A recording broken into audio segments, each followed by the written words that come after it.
Sabe que usted es responsable de mantener su espíritu alerta y atento a lo que vamos a hablar este día. Usted es responsable de no permitir que su mente se vaya para otro lado.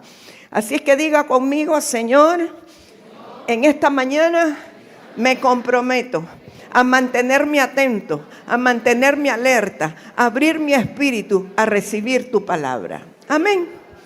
Yo voy a hablar esta mañana acerca de la unción y Jezabel. Estaba revisando que en 38 años de ministerio solo 2 veces he hablado sobre Jezabel. No me gusta mucho hablar de ella, ¿verdad? Pero es necesario. Pero yo quiero comenzar definiendo lo que es la unción. Y yo puedo decir que la unción es la esencia del Espíritu Santo que se manifiesta a los hombres o a través de los hombres. El Espíritu Santo manifestado a nosotros y a través de nosotros es la unción. Ahora, a través de las Escrituras usted aprende que la unción, lo vimos en Isaías 61, acompaña al que es enviado. Isaías 61 dice: he aquí el Espíritu de Jehová el Señor me ha ungido, me ha enviado para. O sea que fue ungido para ser enviado. Entonces la unción es un prerequisito para que pueda ser enviado a alguien a hacer la labor de Dios. Por lo tanto, necesitamos la unción, necesitamos ser ungidos. La Escritura nos dice en el libro de Isaías que la unción pudre los yugos. Y está hablando en un plano textual, contextual, acerca de que la unción que ponían sobre los bueyes para poner el yugo, a la larga hacía que éste se pudriera. Pero está hablando en una proyección espiritual, de que la unción del Espíritu Santo hace que se pudran los yugos de esclavitud que muchas veces están sobre nosotros o estuvieron sobre nosotros o estuvieron mientras nosotros no conocíamos al Señor. Cuando nosotros venimos al conocimiento del Señor, siempre he insistido que la predicación del Evangelio tiene que ir acompañada de la unción, para que se pudre el yugo de esclavitud con el cual veníamos. Llámese opresión, llámese depresión, llámese enfermedad, llámese muerte, llámese miseria, pobreza, como usted quiera llamarlo, o cualquiera de estas manifestaciones de esclavitud o de yugo o de cautiverio. Es necesaria la unción para que estos yugos se pudran. Sin unción no pasa nada. Sin unción usted puede repetir una oración, pero es la unción la que hace que se pudran los yugos. Entonces nosotros necesitamos y debemos de anhelar que esa unción funcione y opere en nosotros y a través de nosotros para que podamos ser efectivos en el servicio. Mire que aún para ser ujier, para ser un servidor, para mover las sillas, para abrir allí las puertas, para dar la bienvenida en el estacionamiento, cuando la unción está operando en usted, usted no se va a cansar, usted va a ser fortalecido, usted va a tener nueva fuerza. La unción le hace ser efectivo, la unción le hace disfrutar lo que usted hace, la unción le hace no amargarse, la unción le hace no protestar. Por eso tenemos que vivir en la unción del Espíritu Santo. La gente amargada lo es porque no tiene la unción de Dios fluyendo en sus vidas. Entonces la unción es necesaria para que ocurra la liberación de los cautiverios y para que se abra la cárcel de los presos. Eso dice Isaías 61, estoy parafraseando. La unción sana a los quebrantados de corazón, según Isaías 61 también en los primeros versos. Ahora, todo profeta es acompañado de una unción. O sea, para que un profeta pueda fluir o pueda ejercer correctamente su ministerio, la unción tiene que acompañarle. Pero cuando ya estamos hablando de la unción que acompaña al oficio del profeta, estamos hablando de la unción profética. Ahora, la unción profética, aparte de que hace todo lo que dijimos anteriormente, que pudre yugos, que libera al cautivo, que le abre la cárcel a los presos, que sana a los quebrantados de corazón, también a través de la unción profética usted va a ver cómo se activan los dones de revelación. Unción profética acompaña al espíritu profético, o donde está la unción profética operando, allí está el espíritu profético. ¿Qué es el espíritu profético? Pastor Elías habló el domingo pasado del espíritu profético que estuvo sobre el profeta Elías, que posteriormente estuvo sobre el profeta Juan el Bautista. Yo le tengo noticias, el espíritu profético sigue con nosotros, sigue entre nosotros, está operando en medio nuestro, y el espíritu profético está sobre la iglesia del reino, esa generación que actúa y fluye bajo una unción profética. El espíritu profético siempre va a llevar las cosas a la restauración. Una de las características del espíritu profético es que restaura todas las cosas, restaura las relaciones de una generación con la otra. La unción profética o el espíritu profético hace que el corazón de las personas se vuelva al Padre. La predicación o el mensaje de alguien sobre quien está el espíritu profético siempre va a traer reconciliación, siempre va a traer restauración, pero sobre todas las cosas va a provocar que el corazón de los oyentes se acerque más a Dios.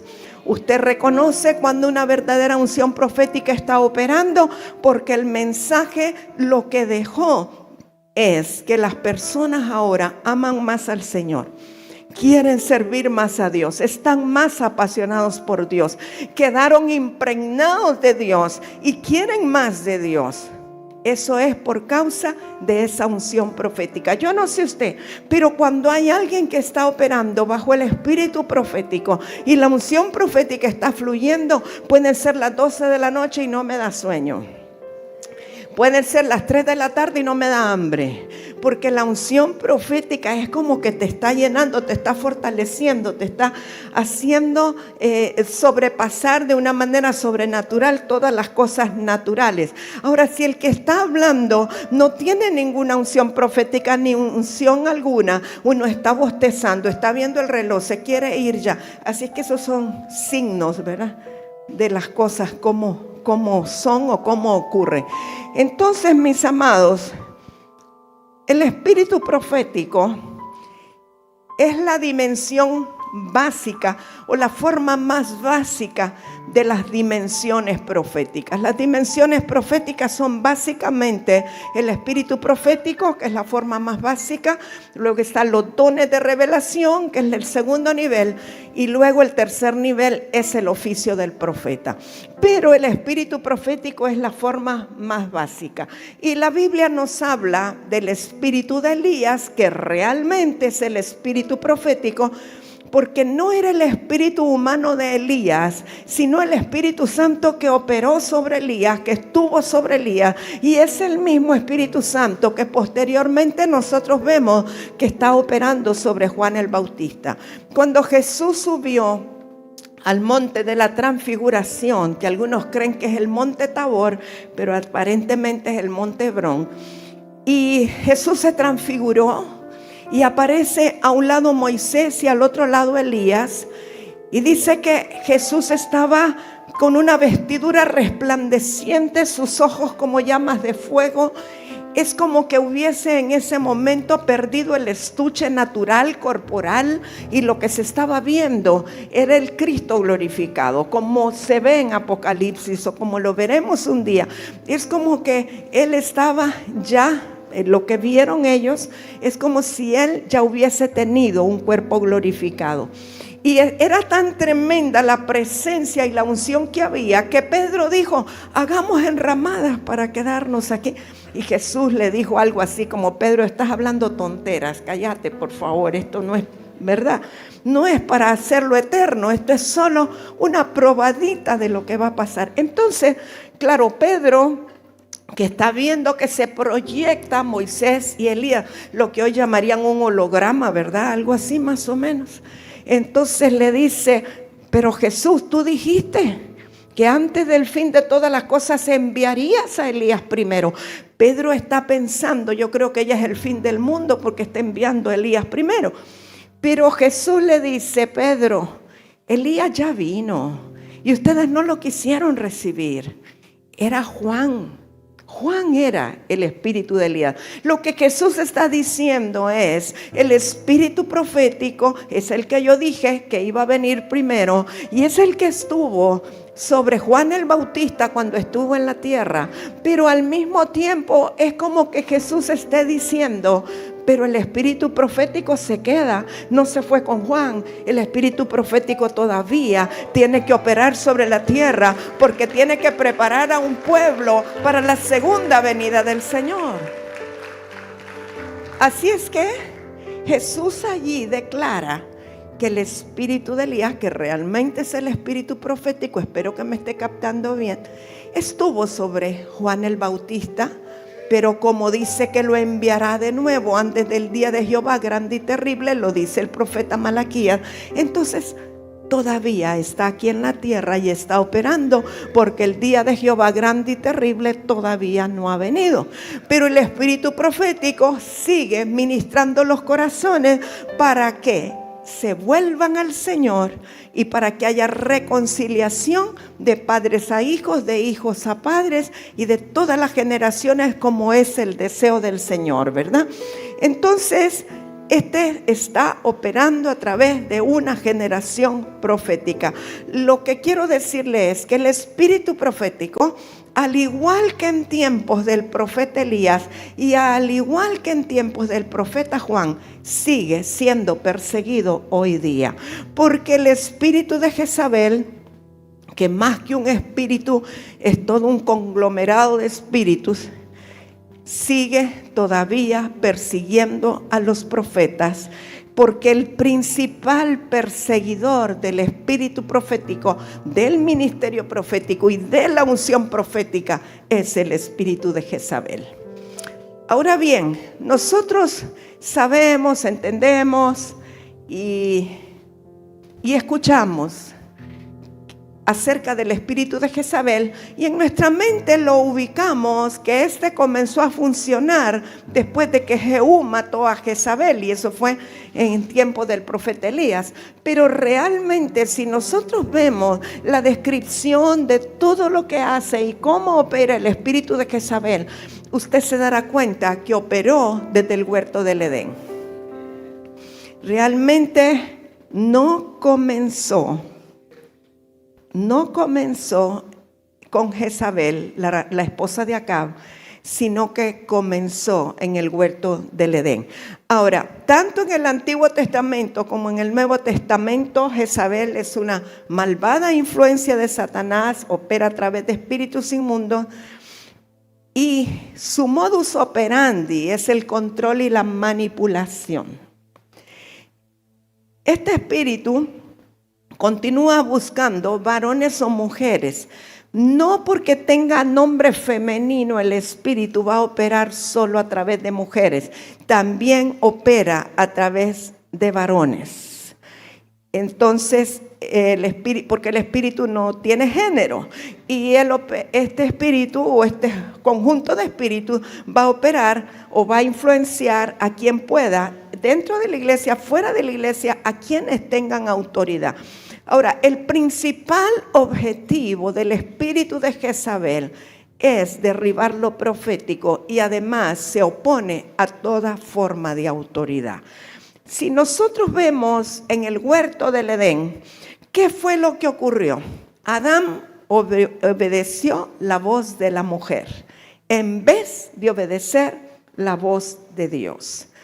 Y la mujer fue seducida o fue engañada por la serpiente y obedeció a la serpiente antes de obedecer a Dios y la instrucción de su marido.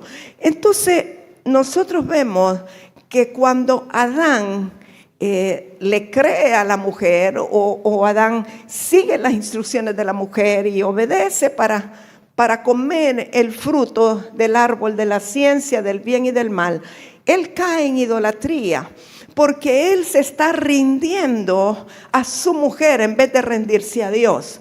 Nos decía Pastor Elías que adoración tiene que ver con postrarse, tiene que ver con arrodillarse, pero sobre todo en un sentido más general tiene que ver con rendirse. Adoración es rendirnos a alguien o a algo.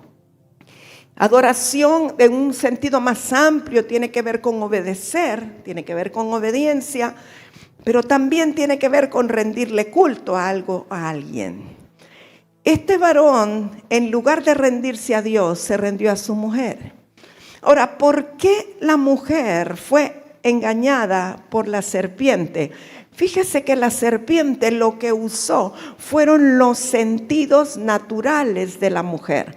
Una de las cosas que nosotros tenemos que estar atentos, que la gente profética no tiene que desarrollar tanto sus sentidos naturales, sino sus sentidos espirituales. Los sentidos espirituales son los que a nosotros nos permiten conectarnos con el Espíritu Santo, discernir las cosas del Espíritu Santo, recibir las instrucciones del Espíritu Santo. Y cuando tenemos activados los sentidos espirituales, de alguna manera es como que nos estamos protegiendo de algunas artimañas del enemigo. El enemigo no va a poder actuar a través de los sentidos espirituales, pero tratará de usar los sentidos naturales cuando estos están desviados y están yéndose hacia donde no tiene que estar la persona. Los ojos, los oídos, ¿verdad? Yo no sé si usted en la escuelita, si le tocó alguna vez ir a la escuelita dominical y le enseñaron una canción. Mira, cuida tus ojitos lo que ven, cuida tus oídos. Sí, ¿verdad, hermana Ivonne? Entonces nosotros tenemos que cuidar los sentidos naturales, pero tenemos que activar los sentidos espirituales. Ahora, Adán cayó en idolatría y cayó en rebelión, pero Jezabel se alimenta del espíritu religioso y de la idolatría. Es decir, donde hay religión o hay religiosidad, Jezabel estará feliz porque allí puede operar. En un lugar libre de religiosidad, donde se ama a Dios con todo el corazón y se es dirigido por el Espíritu Santo y no por la religión, Jezabel no podrá operar. Entonces, amados, el asunto aquí no es de ponernos a pelear contra Jezabel, sino que es arreglarnos nosotros o liberarnos nosotros o renunciar nosotros a toda la religiosidad, a todo el legalismo, a toda la rebelión y a toda la idolatría que hay dentro de nosotros.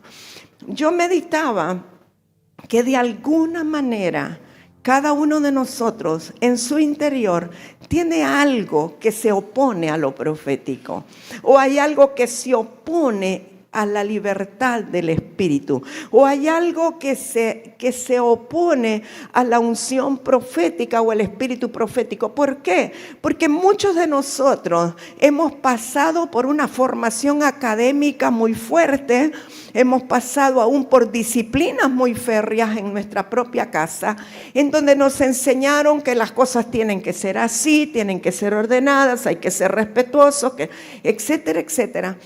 Recuerdo que mi padre, el hermano Ángel, decía que las buenas intenciones o la diplomacia son las peores enemigas del espíritu. Muchas cosas que nosotros hacemos porque nos enseñaron que era lo correcto pueden estar evitando que el Espíritu Santo fluya con libertad. Como que internamente uno dice: ay no, qué desorden el que está haciendo la hermana. Aunque usted no lo diga, pero puede que lo piense. Y ya se revolcó otra vez la hermana y ya se cayó. Y empieza a pensar: híjole, se quitó los zapatos, eso es una mala costumbre. Y podemos estar de alguna manera bloqueando manifestaciones que pueden ser libertad del espíritu, sencillamente por la manera como fuimos educados. por la manera como fuimos enseñados, por todo lo académico que tenemos en la mente. Quizá alguien que pasa a contar un testimonio que parece extraordinario, sobrenatural, pero si usted es muy lógico, o usted estudió ciencias, o usted está lleno de humanismo, probablemente en su interior usted va a pensar, ¿y será verdad? Hay que mandarle a hacer los exámenes con todo para ver si es verdad. O sea, el humanismo, el intelectualismo, el espíritu de Grecia se oponen a lo profético. Yo recuerdo una vez, hace días, pero no tantos años, sí, hace años, pero no tantos. Recuerdo que vinieron unas personas de la ciudad a la reunión de viernes.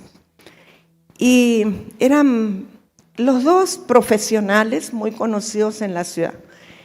Y eso que le da a usted, ¿verdad? Que aunque no lo quiera denotar, pero llega alguien nuevo y viene un ujier y le dice, ahí están los doctores tal y tal. Y uno tiene la intención de volver a ver. Y en el corazón, ay, qué bueno, qué alegre que vinieron. Son personas conocidas de influencia. Ellos se sentaron. Eran creyentes ya. Y empezó la alabanza y justo ese día se derramó el vino, se derramó todo. Las mujeres con el hacha, corten el árbol, corten todo lo que ustedes saben. Híjole. Amados, al abrir los ojos después de la alabanza, los doctores ya no estaban. Se fueron con Biblia y todo y no han vuelto. O sea, ¿por qué? Yo sé que el Espíritu Santo ubica a cada quien en su hábitat. Cada quien tiene un hábitat. Y no es que unos estén mal y otros estén bien, pero si nosotros nos hemos definido aquí como una iglesia profética, bueno, entonces eso es lo que va a venir. Gente que esté dispuesta al fluir profético, ¿verdad? Entonces, no es que sean mal, es como las plantas. Los cactus tienen que vivir en la sequedad, ¿verdad? En el desierto. Si usted los mete al agua, se van a podrir. Y en cambio, hay begonias que usted tiene que estar regando, son de sombra, son delicadas. Y esas usted no las puede poner al sol porque se le van a secar, se le van a deshidratar. Hay plantas que son aéreas. Hay plantas que son acuáticas como los nenúfares, las ninfas, los lotos. Y eso si usted los saca del agua, no van a sobrevivir. Entonces en cada lugar, o sea, Dios es dueño de toda la tierra, Dios es dueño de toda la iglesia, Dios es dueño de todo. Pero Él ha elegido como a Él le ha placido a unos cuantos para que establezcan proféticamente y apostólicamente su reino en la tierra. Hay quienes su unción más fuerte es evangelística. Y quizá usted le habla de lo profético y le van a decir, ¿y con qué se come eso? Eso no está ahí. O sea, y no es que esté mal, somos complementarios. El punto es que donde está lo profético, no podemos permitir que Jezabel esté haciendo de la suya, queriendo limitar lo profético o queriendo eliminar lo profético. Hay cosas que para una congregación normal, otra, son buenas, son agradables, son correctas, pero que en un ámbito profético tienen una repercusión diferente. En un ámbito profético nada es inocente, todo lo que usted haga tiene una repercusión. Entonces, el punto es que nosotros tenemos que ser liberados y limpiados de todo lo que Jezabel en nosotros o influenciándonos a nosotros pueda de alguna manera estar deteniendo el mover profético. Entonces, fíjese que si Jezabel se alimenta del espíritu religioso y se alimenta de la idolatría, estos a su vez, el espíritu religioso y la idolatría, se alimentan del rechazo.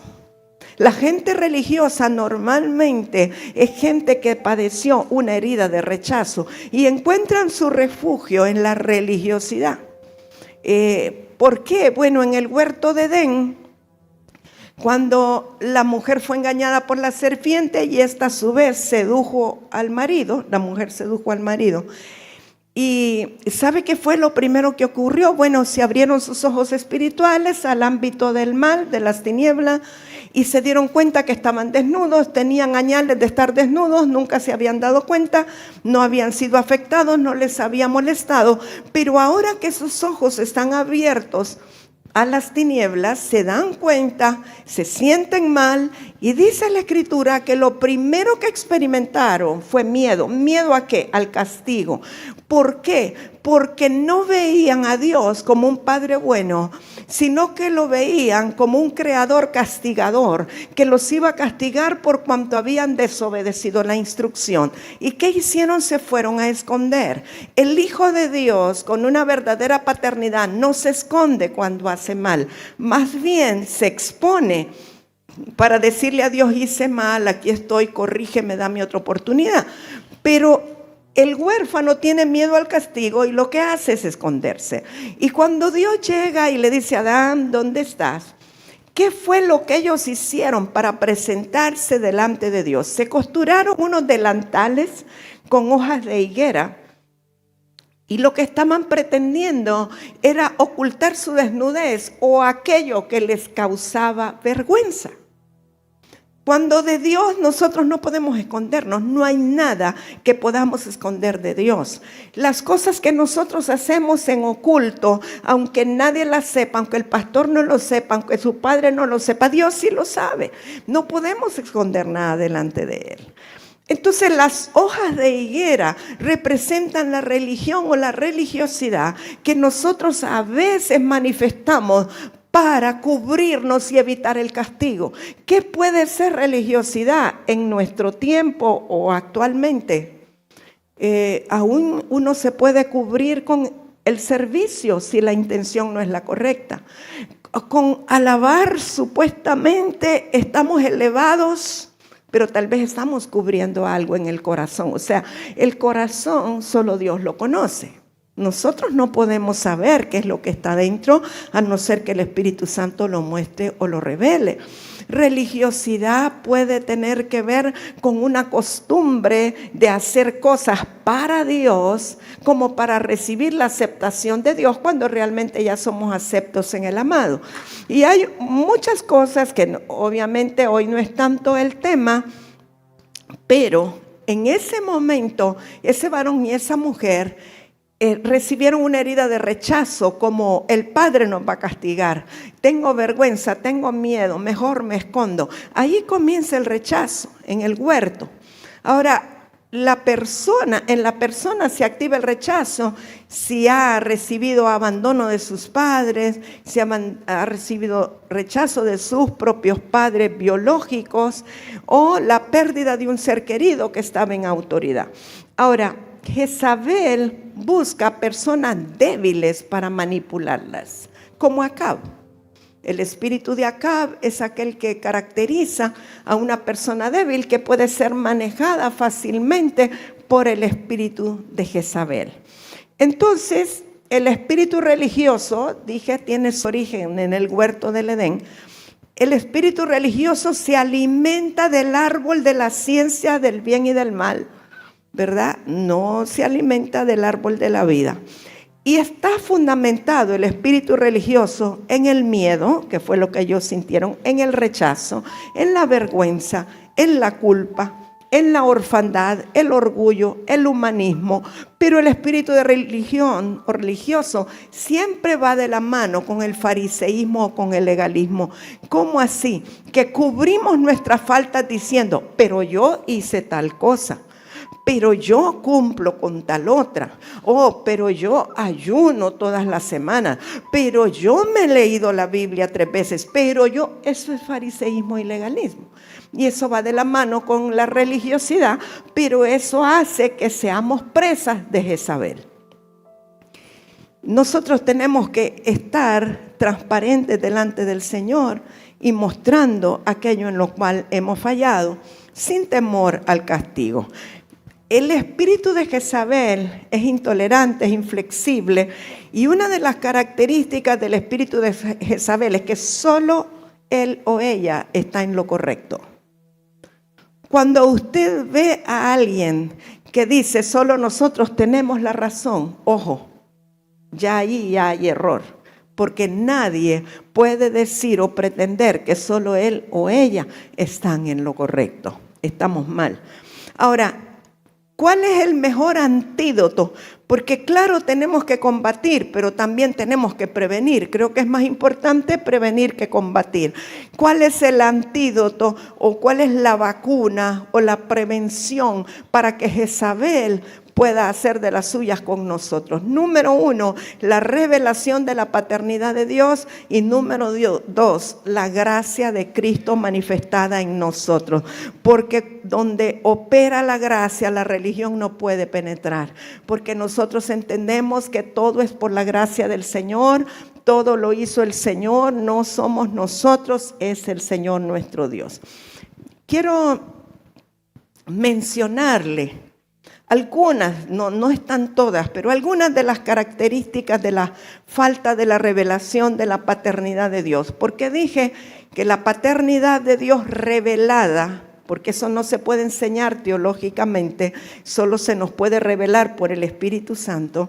Entonces la paternidad revelada es un antídoto para que Jezabel no tenga dominio sobre nosotros. Pero al mismo tiempo la falta de paternidad es un área en nosotros de donde Jezabel puede aprovecharse o puede alimentarse. Le voy a dar algunas características. Número 1, un pensamiento negativo acerca de uno mismo, una pobre autoestima, el pensar mal de sí mismo, el ver negativo todo lo que usted es, una autoconmiseración, si quiere usted llamarlo. O sea, ¿sabe qué?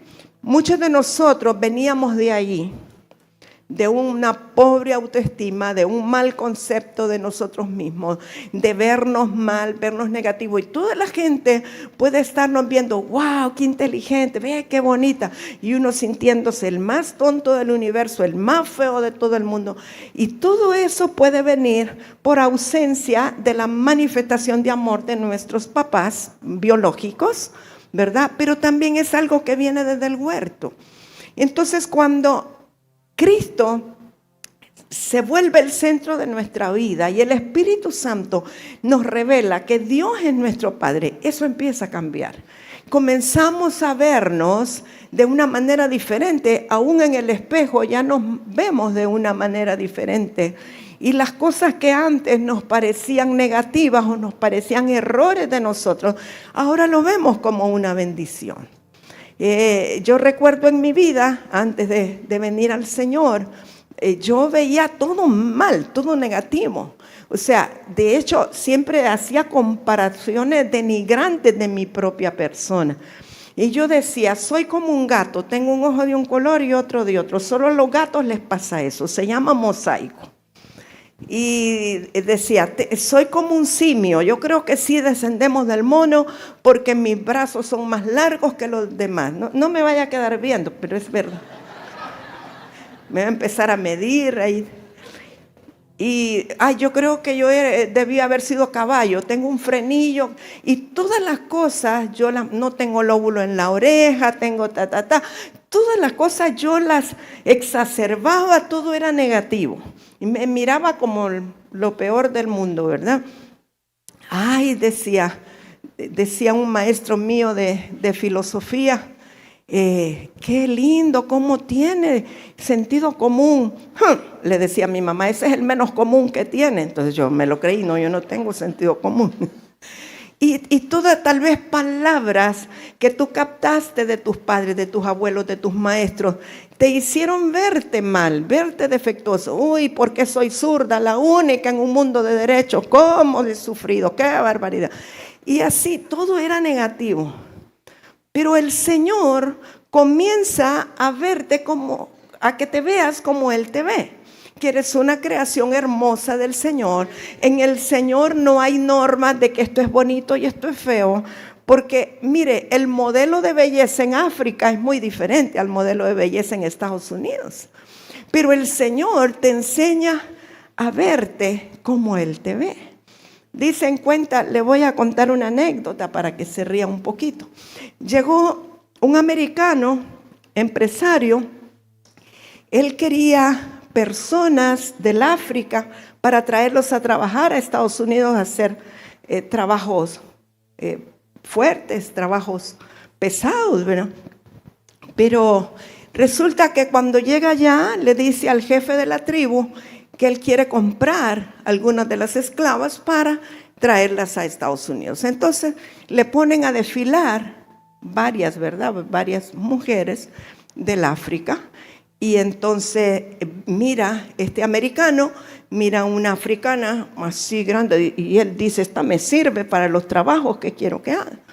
Y le dice al jefe de la tribu, yo quiero esa, la gordita. Ah, no, le dice, lo siento, esa no la vendemos. ¿Pero por qué? Porque esa es nuestra reina de belleza. ¿Cómo? Le dice. Pero entonces aparece una verdad así finita con todas las medidas 24, ¿qué? 36, 24, 36. Y esa le dice el americano, porque ni se atrevió a preguntar. Ah, no, esa llévele de chascada, le dice, eso no cuesta nada. O sea, es solo para que captemos que el concepto de belleza o de lo que es valioso en una cultura puede ser muy diferente a otra. Ahora, ¿cómo lo ve Dios? Desde su inmensidad y desde su eternidad y que todo es de Él. Entonces, todo es tan subjetivo. En Dios no podemos decir, ay, qué fea. No, porque para Dios puede ser muy hermosa. Y Dios ve lo de adentro y lo de afuera ya después se refleja. Por eso, algunas veces usted notará que como una broma alguien me dice, o me lo dice en serio, pero yo le respondo en broma, ay, qué bonita se ve con esa ropa. Le digo, yo no me veo, yo soy bonita. O sea, es parte del asegurarme ahora en Dios que soy la hermosa creación de Dios. Y cada uno de ustedes debería de tener esa proyección de cómo Dios le ve y cuán importante es para Dios y cuántos atributos tiene que Dios puso en usted y la bendición que es. Entonces, cuando viene esa revelación de que Dios es mi Padre, me empiezo a ver con la genética de mi Padre y empieza a desaparecer la pobre autoestima. Híjole, solo voy por el primero todavía. Bueno, otra característica de la falta de paternidad, aquel sentimiento de que los demás lo están criticando o lo están rechazando. Y tal vez la otra persona ni siquiera lo ha visto ni ha pensado en él. Pero por causa del rechazo que está dentro, uno piensa si se están riendo, si están platicando, oh, yo creo que está hablando de mí, está hablando mal de mí, y tal vez nada que ver. Pero es el mismo autorrechazo. El temor a enfrentar algunas situaciones. Mire, yo antes de venir al Señor y antes de tener la revelación de que Dios era mi Padre, yo era incapaz de ir a cambiar un producto a una tienda. Me moría antes de ir a hacer eso. Empezaba a temblar, a sudar de la cabeza a los pies. No, yo no, ¿cómo voy a ir a hacer eso? Y prefería perder el dinero y perder el producto, pero no iba a hacer el cambio. ¿Pero por qué? Era un temor al rechazo, temor a que estoy molestando al dueño de la tienda, temor a que me digan que no se puede. Y hubo situaciones en mi vida anterior que me marcaron por eso. Pero luego yo veo, usted va a los Estados Unidos, usted va a un Walmart, por ejemplo, son aquellas filas de gente cambiando todo. Mire, no solo es que porque no les pareció, es que compran un vestido, lo usan, van a una fiesta y luego al día siguiente lo cambian. Y digo, con qué tranquilidad esta gente hace cambios como que nada y le devuelven todo el dinero. Y uno, ay no, qué tremendo, qué temor, no, yo no. Bueno, ya medio he aprendido, pero no crea, todavía me cuesta un poco hacer cambios. El temor, ¿verdad? Enfrentar algunas situaciones. Para otros puede ser enfrentar el hablar en público. Para mí ese no es problema, pero para otros empiezan a temblar. El enfrentarse a un jefe, a una autoridad, etcétera, ¿verdad? Hipersensibilidad ante agresiones externas. Cuando ocurre algo externamente, uno puede reaccionar con una hipersensibilidad tremenda hasta el punto de retirarle el habla a la persona, pero todo tiene que ver con falta de paternidad y con rechazo. Incapacidad de arreglar cuentas con las personas y de perdonar o pedir perdón. Es decir, hay gente que dice, no, eso ahí que se quede el tiempo lo va a curar. No, en el Señor no se lo tenemos que dejar al tiempo.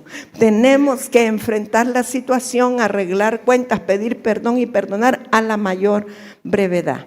Incapacidad de reconocer nuestras faltas. Todo eso tiene que ver con falta de paternidad. Aquel que siempre se justifica, nunca reconoce que hizo mal, sino que es que yo no fui, fue aquel, fue igual que la mujer, ¿verdad? O igual que Adán, yo no fui la mujer que tú me diste. Bueno, eso que viene desde el huerto, esa incapacidad de reconocer faltas es por falta de paternidad. El temor del mañana, duda de la provisión de Dios. Hay gente que vive totalmente preocupada porque va a envejecer. ¿Cuántos aquí se preocupan porque van a envejecer? Nadie, solo una persona. Ajá. Una niña aquí dice que se preocupa porque un día va a envejecer. Y sí, es algo como normal, como natural dentro de la naturaleza humana nuestra. El temor a que voy a depender de otro. Yo conozco personas que su temor no es tanto que van a envejecer porque se van a arrugar o porque se van a poner canosos, sino que su temor es que van a ser incapaces de valerse por sí mismos y que no quieren depender de otro. Hay personas que ese es su temor, pero sí temen a envejecer, temen a ser inválidos, temen a no tener cómo sobrevivir ellos y tener que ser una carga para alguien más. Y todo esto tiene que ver con la falta de paternidad. Cuando la paternidad de Dios es revelada y es cimentada en nuestro corazón, tenemos la certeza que Él va a tener cuidado de nosotros, así como tiene de los árboles y de los pajaritos, Él va a tener cuidado de nosotros. ¿Por qué cree usted que se venden tanto las cremas antiarrugas y la baba de caracol y todas esas vainas? Porque la gente tiene temor a arrugarse y a envejecer. Y los tintes de pelo y todo lo demás, ¿verdad? Es por temor a envejecer. Mire, lo externo es lo de menos. Siempre y cuando su interior no envejezca, no le importa el caparazón tanto. El problema es que lo de adentro envejezca. Allí sí está tremendo. Duda de la provisión de Dios, ¿verdad? Herirse si las personas prefieren a otros antes que a ellos. Y no voy a seguirle con toda la lista de lo que caracteriza la orfandad o la falta de paternidad.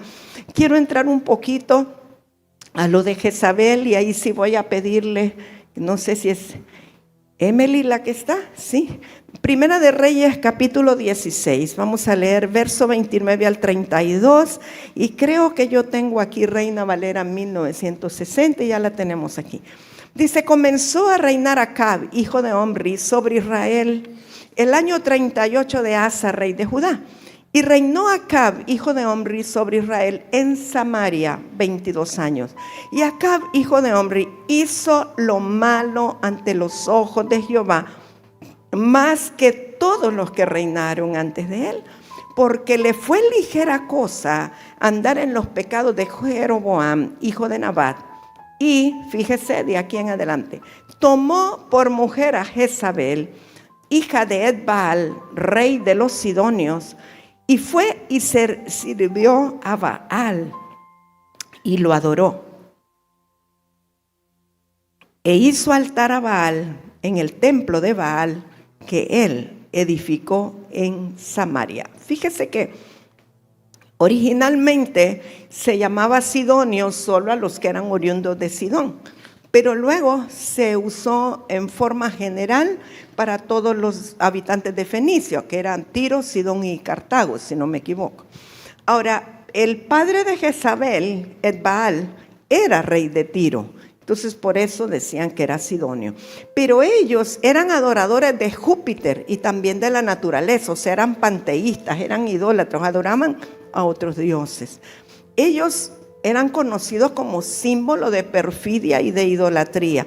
Ahora, Jezabel no solamente era esposa de Acab, sino que ellos eran aliados políticos. Ellos hicieron una alianza con Etbaal, con el padre de Jezabel, cuando se casaron. Había una alianza en cuanto a gobierno, en cuanto a ideología, en cuanto a creencias. Ahora, ¿qué era lo que pretendían o cuál era el objetivo? Acabar con lo profético en Israel. Eso era el objetivo. Y comenzaron quitando el altar a Jehová, Dios Todopoderoso, haciendo altares a Baal. O sea que va a la par. El ir contra lo profético va a la par de adorar a otros dioses. Pues la gente de gobierno hará eso. Primera de Reyes 18, verso 1 al 4, dice: pasados muchos días, vino palabra de Jehová a Elías en el tercer año, diciendo: ve, muéstrate a Acab, y yo haré llover sobre la faz de la tierra. Quiero que sepa que en ese tiempo había una gran sequía. No había lluvia, por ende no había pastos. Al no haber pasto, el ganado estaba muy flaco, la gente moría de hambre, había hambruna en Samaria. Pero Dios le da una orden a Elías. Y entonces dice que cuando él se muestre a Acab, Dios va a hacer llover sobre la faz de la tierra. Ahora, ya se imagina qué pensó Elías en ese momento, que me voy a ir a mostrar a Acab. Si Jezabel ha andado persiguiendo a todos los profetas de Jehová, ¿cómo es que voy a ir yo? Pero fue pues Elías a mostrarse a Acab, y el hambre era grave en Samaria. Y Acab llamó a Abdías su mayordomo. Fíjese, Abdías era en gran manera temeroso de Jehová, porque cuando Jezabel destruía a los profetas de Jehová, Abdías tomó a 100 profetas y los escondió de 50 en 50 en cuevas y los sustentó con pan y agua. Fíjese que aunque Acab era malo, su mayordomo no lo era. El mayordomo era temeroso de Jehová. Y él miraba cuando Jezabel daba la instrucción de mandar a matar a los profetas de Jehová. Y Abdías, que escuchaba de ahí de primera mano la instrucción, se iba y buscaba a los verdaderos profetas de Jehová. Dice que tomó 100 y metió 50 en una cueva y 50 en otra cueva. Y aunque fuera con pan y agua, los sustentó para que no murieran. O sea que Abdías tiene el mérito de haber preservado la semilla profética en ese tiempo, mientras que Jezabel estaba mandando a matar a todos los profetas de Jehová. Y Primera de Reyes 18, 17, cuando Acab vio a Elías, le dijo: ¿eres tú el que turbas a Israel? Y él respondió: yo no he turbado a Israel, sino tú y la casa de tu padre, dejando los mandamientos de Jehová y siguiendo a los Baales. Envía pues ahora y congrégame a todo Israel en el monte Carmelo. Fíjese, a todo Israel. Y los 450 profetas de Baal y los 400 profetas de Acera que comen de la mesa de Jezabel. O sea, mis amados, estamos hablando de 850 profetas del diablo, si lo quiere poner así de esa manera, que eran los que Jezabel alimentaba. O sea, comían de la mesa de Jezabel. No solo era que ella los mantenía, es que ella los instruía. Cuando están hablando de que come de la mesa de alguien, es que están siendo instruidos por alguien. Entonces era una guerra tremenda. Por un lado, los profetas del enemigo, y por el otro lado, los 100 aquellos que estaban en las cuevas, porque Abdías los había guardado, ¿verdad? Usted dirá, ¿y eso qué tiene que ver con nosotros? Hace tanto tiempo que eso ocurrió. Mire, quiero comentarle, tenemos un hijo ministerial en Nicaragua, el apóstol José Luis García. Y ayer hablábamos, sabe que el actual gobierno de Nicaragua les retiró a ellos su personería jurídica, se las fue a quitar. Les quitó templos, les quitó sillas, les quitó equipo de sonido, les quitó púlpitos, perdieron muchas cosas. Y él me dice, pero estamos bien, nuestra fe está activa, pero ahora nos estamos reuniendo en grupos pequeños, en casas, sin equipo de sonido, en pequeños grupos a puerta cerrada. Dígame usted, ¿no es algo similar a lo que pasó en ese tiempo? Que tenían que estar metidos en las cuevas porque había persecución. Y nosotros lamentablemente es como que somos indiferentes a esas cosas y lo vemos como allá lejano. Amados, está ahí nomás a pocas horas, está ahí cerca. Y si nosotros como iglesia no hacemos algo, podríamos caer en lo mismo. Así que necesitamos entender, número uno, que nosotros no podemos ser instrumentos del enemigo de una influencia jezabélica para eliminar lo profético o para detener lo profético. Necesitamos entender que como hijos de Dios, hijos del reino, tenemos que estar a favor de los que creen en el Señor y siguen las instrucciones del Señor y viven la palabra del Señor. Como hijos de Dios no podemos estar a favor de los que están a favor del lesbianismo, a favor del aborto, a favor del homosexualismo, a favor de otro montón de cosas. No, es incompatible con ser creyentes, sencillamente. Entonces tenemos que levantarnos de una manera guerrera en contra de las cosas que están ocurriendo, porque lo que se está tratando de impedir es que lo verdaderamente de Dios, que tiene que ver con la unción profética y el espíritu profético, pueda avanzar. ¿Sabe por qué? Porque la unción profética tiene la particularidad de provocar lo sobrenatural de Dios. Y cuando lo sobrenatural está operando, lo natural se tiene que someter, se tiene que sujetar. Pero si nosotros todo lo queremos manejar naturalmente y pensar, no va a pasar nada, porque el Partido Liberal tal cosa, porque el Nacional tal otra, porque el Libre tal otro, eso es lógica humana natural. Nosotros somos gente espiritual y necesitamos tener la dirección espiritual del Señor para saber qué hacer, cómo orar, qué actos proféticos hacer, qué guerra espiritual estratégica hacer, qué es lo que Dios quiere que nosotros hagamos para poder preservar su simiente y preservar su semilla.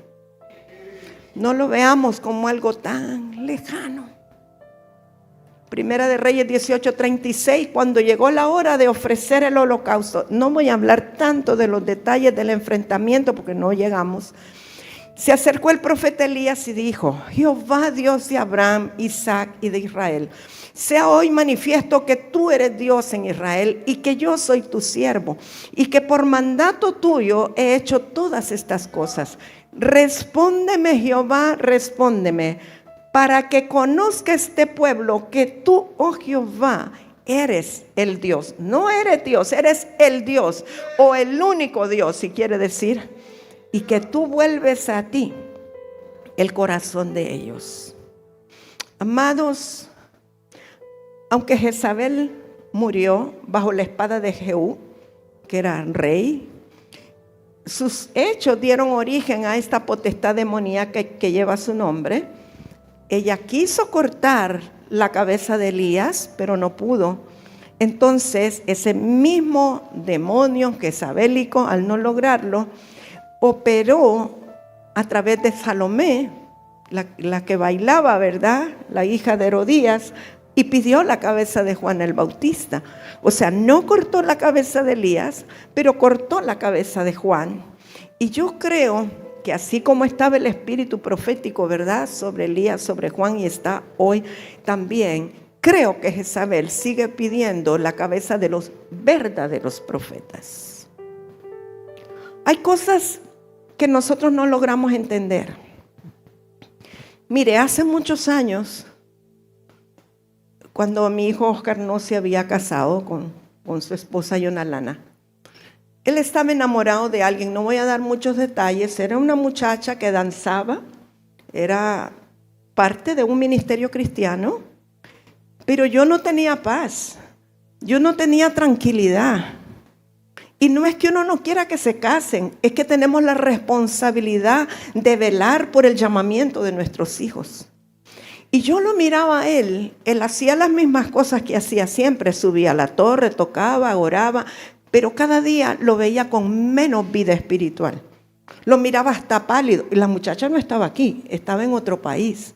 Pero él iba perdiendo vida. Y yo estaba, créame, que en una impotencia y desesperación ya no sabía cómo orar.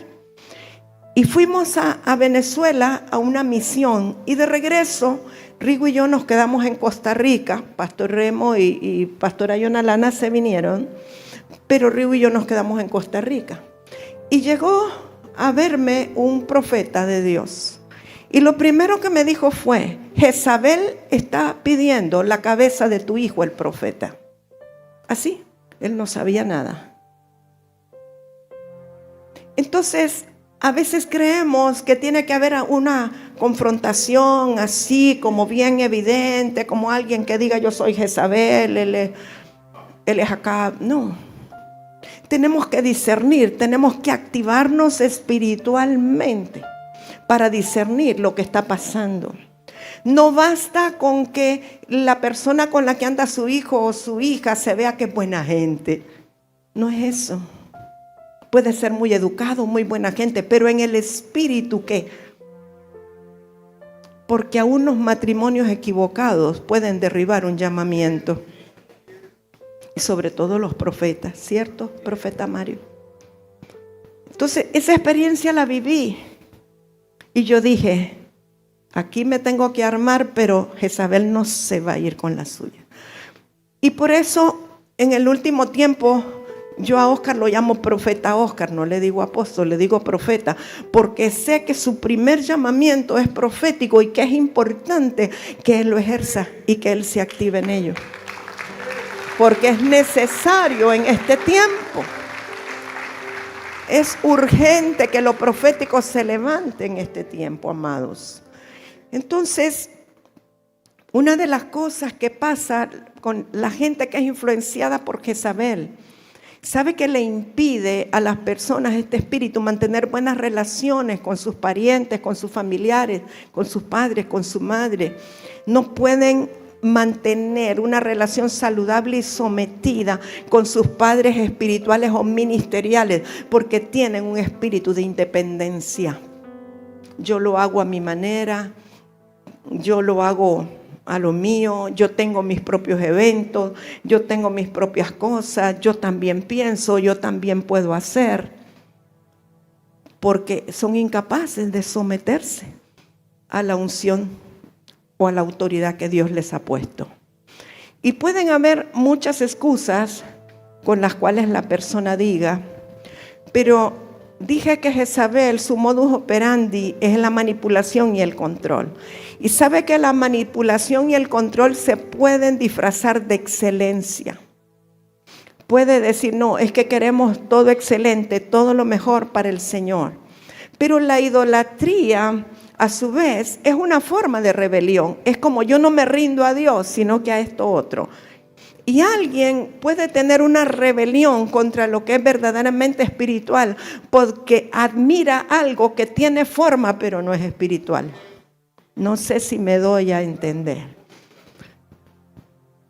La idolatría refleja la ausencia de la paternidad de Dios. Llenan el corazón de dogmas, de formas y todo.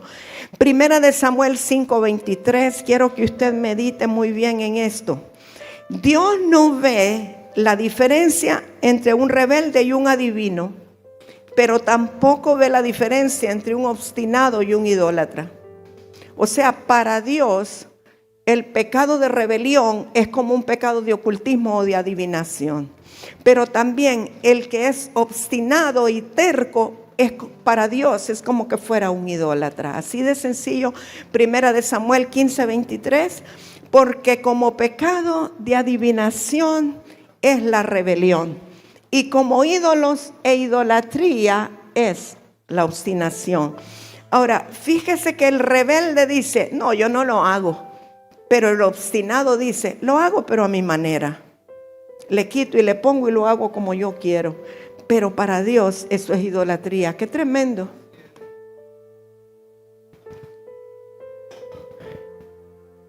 Y la rebelión en realidad es un rechazo a la corrección, a la instrucción, a la disciplina, al consejo.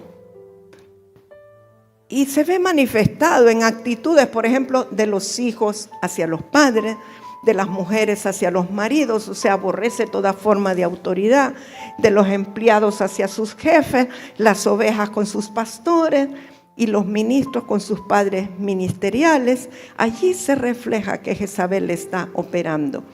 Amados, hay un gran peligro en la orfandad. No voy a entrar ya mucho más en detalle, solo quiero decirle que cada uno de nosotros es responsable de buscar su liberación de ese espíritu de Jezabel. Y me paso a esto. Debemos cerrarle la puerta a Jezabel. No importa que usted sea muy espiritual o muy maduro. Ahora, ¿qué es lo que vamos a hacer o tenemos que hacer nosotros para cerrarle la puerta a Jezabel y encontrar la sanidad? Número 1, buscar y recibir la paternidad de Dios o la revelación de la paternidad de Dios, que es sumamente importante. Número 2, lo puse allí porque creo que es importante. Renunciar al rechazo y a la amargura. Perdonar a quienes nos ofendieron. Pedir perdón a aquellos a quienes ofendimos. Confesar el pecado oculto. Renunciar al derecho de sentirnos ofendidos. Amar incondicionalmente. Eso quiere decir, no importa que te portes bien o mal, yo te amo, porque el amor de Dios está en mí. Impedir que las ideas destructivas bajen al corazón, porque hay personas que le vienen ideas destructivas, pero las pueden rechazar y salen de ellas. Pero a veces, si permitimos que esas ideas bajen al corazón, se pueden convertir en un arma mortal en contra nuestra. Y entrar en gratitud y contentamiento por lo que tenemos que Dios nos ha dado o de parte del Señor. Ya autorizado, quiero compartirles algo que recibí mientras estábamos en la ofrenda. Estaba de pie acá y el Espíritu Santo me dijo, "The camels are coming." Los camellos están de camino. Y mi reacción de inmediato fue, qué súper. Cuando vienen los camellos viene la provisión, viene el oro, viene el incienso, viene la mirra, viene todo lo que necesitamos. Pero no había terminado yo de asimilar de repente ese gozo de que los camellos venían, cuando el Señor luego me dijo, sí, pero recuérdate que cuando los camellos vienen es una provisión para los tiempos más difíciles. Los camellos le llegaron a Jesús cuando después se tuvo que ir a Egipto porque alguien lo perseguía. Las 7 vacas gordas llegaron cuando después venían 7 flacas. Entonces no comparto esto con el ánimo de meternos en temor, sino en estar apercibidos de que cuando hay una ventana que se abre, una dispensación de Dios para que pueda haber unas provisiones, porque también debemos de estar apercibidos de que aún eso es por causa de algo, ¿no? Y luego cuando mamá hablaba de la situación de Nicaragua y demás, pues había como aún presión mayor de decir, es importante soltar esto, compartirlo para que también oremos sobre eso y seamos entendidos de los tiempos que estamos viviendo. Gracias. Algo importante, un principio espiritual importante, es que cuando nosotros cerramos nuestras puertas de acceso al enemigo, aunque venga lo peor de lo peor, no seremos afectados, ¿verdad? Pero si nosotros tenemos puertecitas abiertas con algo sencillo, con algo poco, podemos ser muy afectados. Entonces nuestra responsabilidad, creo yo, como ministros del Señor, es hacer un llamado a que podamos renunciar voluntariamente a aquellas áreas en nuestra vida donde sabemos que hay vulnerabilidad o que hay algo débil o que hay, lo que hablamos hoy y se enfatizó, el autorrechazo, por ejemplo, el rechazo, la rebelión, todas esas cosas necesitamos nosotros cerrar las puertas.